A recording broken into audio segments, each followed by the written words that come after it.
Hey, what's up? It's Darius, Rucker. First of all, I'd like to say a huge thank you to Bobby Bones. I want to say a huge thank you to all you people that send questions, and I'm going to try to answer as many as I can, so let's get to it. There you go, hit that, you said. Hank from Hayward says, what is your favorite song out right now that is not yours? I like Crushing It by Brad Paisley. I think it's a great song. I also like... goodness. There's a lot of songs out like that I like. But Crush is probably my favorite right now. That's the one I really crank up when it comes on. Alright, let's move on. Monica from Ozark asked, what age did you learn to play the guitar at? 19. Didn't learn until I was 19, and I taught myself in college because Hootie the Blowfish needed another guitar player, and so I decided that had to be me.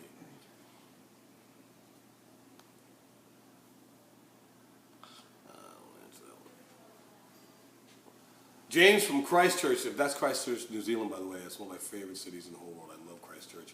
He asked, what's one of your biggest fears? Snakes. Snakes are my biggest fear in the world, no doubt about it. I hate them. They scare me. They can bite you anywhere at any time, and I hate snakes big time. Danielle from Fredericksburg asked, what is your favorite song to play live? Oh, I love to play a lot of... live is great. I love to play a lot of songs live. It's for me. It's any song that makes the crowd really happy when you play it. When you see the crowd screaming happy and people jump to their feet that hadn't been standing up. That's my favorite song at that moment. Heather from Statesville asked, what is your favorite song you have ever written and why? Oh goodness, don't have a favorite song I've written. I've written so many over the years that I really don't have a favorite. I love most of them. I've written some really bad songs, but which some kind of good ones too. So I really don't have a favorite, but it's one of those things like my kids. I love them all. Sarah from Valdosta asked, how old were you when you decided you wanted to be a singer, and what did you do to achieve your dream? I've known I wanted to be a singer since I was 4 or 5 years old. Since I was a real little kid, that's all I ever said I wanted to be. And to achieve my goal, I just worked hard. Really played as many shows as I could with Hootie the Blowfish, and then we finally got a break and things worked out for us. But you got to work hard and go for it. Elaine from Utah asks, it's no secret that performing with Paul McCartney is on your bucket list. If you could sing any duet with him, which song would you choose? Hey Jude. No doubt about it. That's maybe the greatest song of all time. So it'd definitely be Hey Jude with me and Paul. Jamal from Toronto asks, who are some of your favorite new female country artists? I like Cassidy Pope. I like Mickey Guyton. The new crop of girls are all great. Mallie Hope is wonderful. She sings on my record. She's great. There's a whole new crop of people that's just awesome up there. They're doing great. I think it's Nava. I hope I pronounced that right. Nava from Utah. What is the best gift that you have given to someone that really deserved it? Oh, goodness. Great question. A long time ago, there was this kid who was a huge Hootie the Blowfish fan. And he wanted to go to the University of South Carolina because of Hootie the Blowfish. And we actually got to go to the school and get him early admission. And he came to a show, and we actually gave him his admission letter right there on stage. I thought that was pretty cool.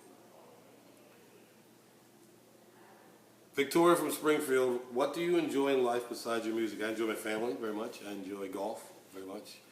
I enjoy doing nothing a lot. I'm really good at that. I'm good at doing absolutely nothing but watching TV, so I enjoy that a lot too. I'm a real simple kind of dude. What's happening here? I broke it. Amber from Stony Creek asked, what moment in your life were you most proud of? I'm most proud of the moment that my 3 kids were born. They're awesome human beings, and they make me so proud, and those are definitely that's my 3 proudest moments for sure. Janet from Kendallville, what is your writing process for songs? What do you keep? Do you keep a notebook and write stuff down as it hits you? Yeah, we do that. I keep a notebook and write stuff down, but also, the phone makes it so much easier with the voice memo. You can just sing it right to your phone, but Songwriting can vary from me sitting down and writing a song to having writing sessions every day. We have two or three a day, and you just go and write songs with buddies. So it varies on the process of how we do it. Travis from Fresno asks, do you have to physically prepare yourself for when you're about to tour? Yeah, got to get ready to tour. Got to get my voice ready to tour. Got to get the body ready to tour. So yeah, I work out a lot for tour, and try to do some kind of anything. Try to sing or something to get my voice strong enough for it, so when we get out there. But not a lot. But I do a little bit of preparation.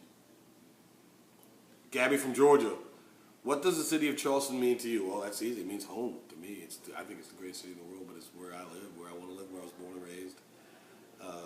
I can't think of living anywhere else, so it means home. Bailey from London. Do you still attend South Carolina Gamecock games when you can? Yes, I can. I'm a football season ticket holder. We go to as many games as we can. Football, baseball, basketball. My son and my daughter, we try to get to as much as we can. We're big Gamecock supporters and very proud of what they're doing there. Yeah, so we get to as many games as we can. Shane from Pikeville. How did having children change the way you went about your career? Well, it made you grow up. Having children makes you grow up.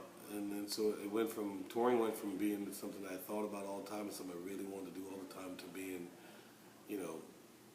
something that I still love to do, but I also still I'd rather be home with the kids, hanging out and driving to school and picking them up from school and stuff like that. So it definitely changed how I saw everything about life, let alone my career. Jenna from Chicago asked, what was running through your mind when you became a member of the Grand Ole Opry? Well, when Brad asked me, what was running through my mind is I was figuring out what kind of prank he was pulling on me, because I didn't know he was going to ask me if I wanted to be a member of the Grand Ole Opry. I really thought he was pranking me, but it was. I think my mom, my family, all the years of hard work, everything that I've been through ran through my mind, and that was one of the great things in my life. Andrea from Charlotte asks, Andrea from Charlotte asks, is there a significant difference on how you go about writing country music as opposed to rock music? Not really. It's all music. It's all made with the same notes and the same words. So you just go in there and you write a song, and you might tell more of a story when you're writing a country song than you do when you rock song. But that's about it. Ann from Dallas asks, what is your favorite part about the country music scene?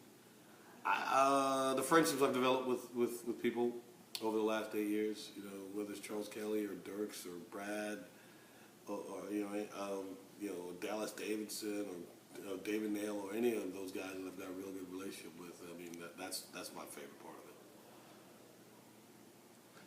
Kathy from Ireland asks, how did you choose your backing band, and did it take a while to feel comfortable with them after so many years with the Blowfish? We had auditions to pick the band, and it took a minute. It took a year or so to get really comfortable with those guys, because I've been playing with the Blowfish for 30 years, and so, to just start a whole new band was a little weird and a little different for me, especially the Hootie dynamic was such a band, and this was my band, so that was kind of weird, but it took a minute, but now I love them, and they're great guys. They're like family. Tiffany from Brentwood asks, what is your favorite country festival to play? Oh, I like them all. I like festivals. I'm one of those guys. I like going to them and watching all the bands, and when you get your turn, the crowd's always ready to go, so I like them all. I mean, I haven't been to a country festival that wasn't great yet. Sarah from Ohio asks, where do you draw inspiration from to make your music?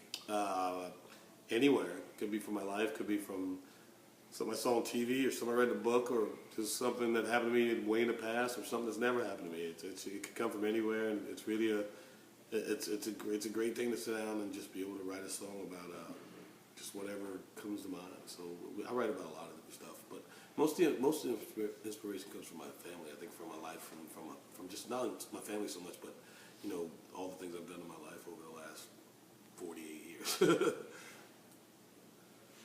John from Austin asked, do the guys from Hootie and the Blowfish attend your shows if you go to their town? Absolutely. Every time. Sony's been out to see me a lot. Mark's been out to see me a lot. Dean's been out to see me a few times. Yeah, we're still friends. We talk to each other all the time. Julia from Syracuse. What was the most embarrassing moment you've ever had on stage? Oh goodness. I think we were playing in San Antonio in the amphitheater, and I was out in front of, it was before we had in-ears, we still had the stage monitors, and I was out in front of the monitor playing at the end of the show, and I was walking backwards, not thinking, and as I walked back, I hit the monitor, fell down, I did a flip and busted my butt and hurt myself, and that was pretty embarrassing. Everybody was laughing, 14,000 people laughing, but that was pretty embarrassing. Emily from Chicago asked, do you prefer singing in big arenas or smaller venues? I like them both for different reasons. Smaller venues, you can see everybody, and that's always fun. But bigger venues mean more people want to come out and see you play, so that's pretty cool. So I like them both. I think if you ask almost anybody, they play clubs if they can make arena money. But you got to go out and play, and to take all those shows out there, you got to go out and play the big places. But the big places are great because you get to see so many people. There's so many, you walk out on that trestle and all those people are there. So they're both fun. They're both awesome. Dan from Lancaster asks, what album you've released has the most meaning to you? Oh, goodness gracious. That's like asking what song has the most meaning to me. If I didn't like the records, I wouldn't have put them out when I did. So I like them all, and they all mean a lot to me. They all mean the world to me. They're part of who I am. They're part of my creative process to make them. So they all mean a lot to me. Ryan from Ridley Park asks, who would you say is your best friend in country music? Oh goodness. There's three dudes that stick out in mind. Charles Kelly and I are real tight. Brad Paisley and I are real tight. Jamie Johnson and I are real tight. Those guys are guys that are probably my three best friends in the business. All right, that's it. Again, thanks for submitting your questions. I mean, it means the world to me that you guys take your time to do that. Thanks for doing that today. I really enjoy answering them, and thanks again to my good friend Bobby Bowles. Hey, Bobby, and everyone from the show for having me on. And I'll see you guys later.